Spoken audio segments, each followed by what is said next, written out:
اللهم صل على سيدنا شفيعنا حبيبنا كريمنا مولانا محمد رسول اللہ صلی اللہ علیہ وسلم۔ آج میں آپ لوگوں کے سامنے ایک عاشق رسول کا واقعہ بیان کروں گا۔ یہ عاشق ہو تو ایسا ہو۔ جوناگڑھ اسٹیٹ انڈیا میں ایک سنگ تراش رہا کرتا تھا جو زبردست عاشق رسول صلی اللہ علیہ وسلم اور مدینے کا دیوانہ تھا۔ درود و سلام سے اسے بڑی محبت تھی۔ درود و سلام کی مشہور و معروف کتاب دلائل الخیرات اسے زبانی آتی۔ اس کا معمول تھا کہ جب بھی کوئی پتھر تراشتا تو اس دوران دلائل الخیرات شریف کا ایک حزب یعنی ایک باب پڑھتا۔ ایک بار حج کے پربہار موسم میں جب کہ عاشقوں کے قافلے حرمین طیبین کی طرف رواں دواں تھے، اس کی قسمت کا ستارہ بھی چمک اٹھا۔ ہوا یوں، ایک رات جب سویا تو دل کی آنکھیں کھل گئیں۔ کیا دیکھتا ہے کہ وہ مسجد نبوی صلی اللہ علیہ وسلم کے پاس حاضر ہے اور والی بیکسا مدینے کے سلطان نبی آخر الزمان رحمت عالمیان صلی اللہ علیہ وسلم بھی جلوہ فرما ہے۔ سبز گنبد کے انوار سے فضا منور ہو رہی ہے اور نورانی مینار بھی نور برسا رہے ہیں، مگر ایک مینار مبارک کا ایک کنگرا شکستہ تھا۔ اتنے میں رحمت عالم صلی اللہ علیہ وسلم کے لبہائے مبارک کو جنبش ہوئی، پھول جھڑنے لگے اور الفاظ خوشیوں ترتیب پائے۔ دیوانے وہ دیکھو، ہمارے نور بار مینار کا ایک کنگرا ٹوٹ گیا ہے، تم ہمارے مدینے میں آؤ اور اس کنگرے کو ادسر نو بنا دو۔ جب آنکھ کھلی، کانوں میں مدینے کے تاجدار صلی اللہ علیہ وسلم کے مبارک کلمات گونج رہے تھے۔ مدینے کا بلاوا آ چکا تھا، مگر یہ سوچ کر آنکھوں سے آنسو چھلک پڑے کہ میں تو بہت غریب ہوں، میرے پاس مدینے کی حاضری کے وسائل کہاں۔ لیکن بیتاب آرزو نے دلاسا دیا کہ تمہیں تو خود سلطان مدینہ صلی اللہ علیہ وسلم نے بلایا ہے، تم وسائل کی فکر کیوں کرتے ہو۔ امید بن گئی، اور کیوں نہ ہو کہ جب بلایا آقا نے خود ہی انتظام ہو گئے۔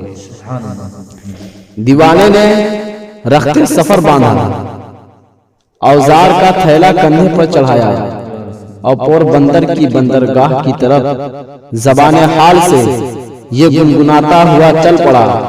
کہاں کا منصب، کہاں کی دولت، قسم خدا کی ہے یہ حقیقت، جنہیں بلایا ہے مصطفیٰ نے وہی مدینے کو جا رہے ہیں۔ ادھر پوربندر کی بندرگاہ پر سفینہ مدینہ تیار کھڑا تھا۔ مسافر پورے ہو چکے تھے، لنگر اٹھا دیے گئے تھے، مگر عجیب تماشا تھا کہ کپتان کی کوشش کے باوجود سفینہ مدینہ جنبش کرنے کا نام تک نہ لیتا تھا۔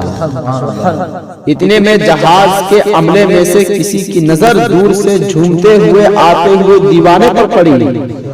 عملہ کے لوگ سمجھے کہ شاید ایک زائر مدینہ باقی رہ گیا ہے۔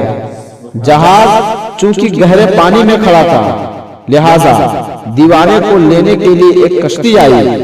دیوانہ اس کشتی کے ذریعے سفینے میں سوار ہو گیا۔ اس کے سوار ہوتے ہی سفینہ جھومتا ہوا سوئے مدینہ چل پڑا۔ نہ کسی نے اس سے ٹکٹ وغیرہ مانگا، نہ اس کے پاس ٹکٹ وغیرہ لینے کے لیے پیسے تھے۔ بالآخر دیوانہ مدینے پہنچ گیا۔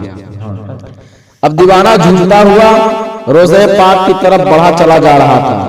کچھ خدام حرم کی نظر جو ہی دیوانے پر پڑی تو بے ساختہ پکار اٹھے، ارے یہ تو وہی ہے جس کا حلیہ ہمیں دکھایا گیا ہے۔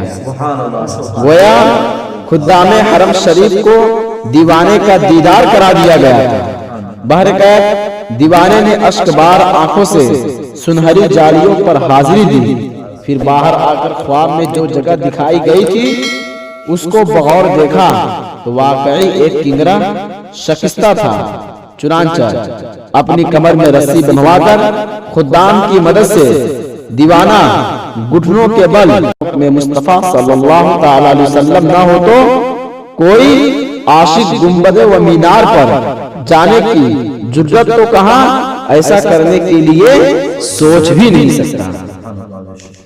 اور حسب الارشاد کنگرہ شریف از سر نو بنایا، واہ دیوانے دیوانے کی خوش بختی، جب دیوانے کی بیتاب روح نے سبز گنبد کا قرب پایا تو بے قراری اور اضطراب بے حد بڑھ گیا۔ دیوانہ کام مکمل کر چکا تھا اور اب اسے نیچے آنا تھا، لیکن اس کی روح مستر نے لوٹنے سے انکار کر دیا۔ جب دیوانے کا وجود نیچے آیا تو دیکھنے والوں کے کلیجے پھٹ گئے۔ جب دیوانے کا وجود نیچے آیا تو دیکھنے والوں کے کلیجے پھٹ گئے، کیونکہ دیوانے کی روح تو کبھی کی سبز گنبد کی رعنائیوں پر نثار ہو چکی تھی۔ دیوانہ دم توڑ چکا تھا۔ جب تیری یاد میں دنیا سے گیا ہے کوئی، جان لینے کو دلہن بن کے فضا آئی ہے۔ الصلاۃ والسلام علیک یا نبی اللہ وعلی آلک و صحابک یا نور اللہ صلی اللہ علیہ وسلم۔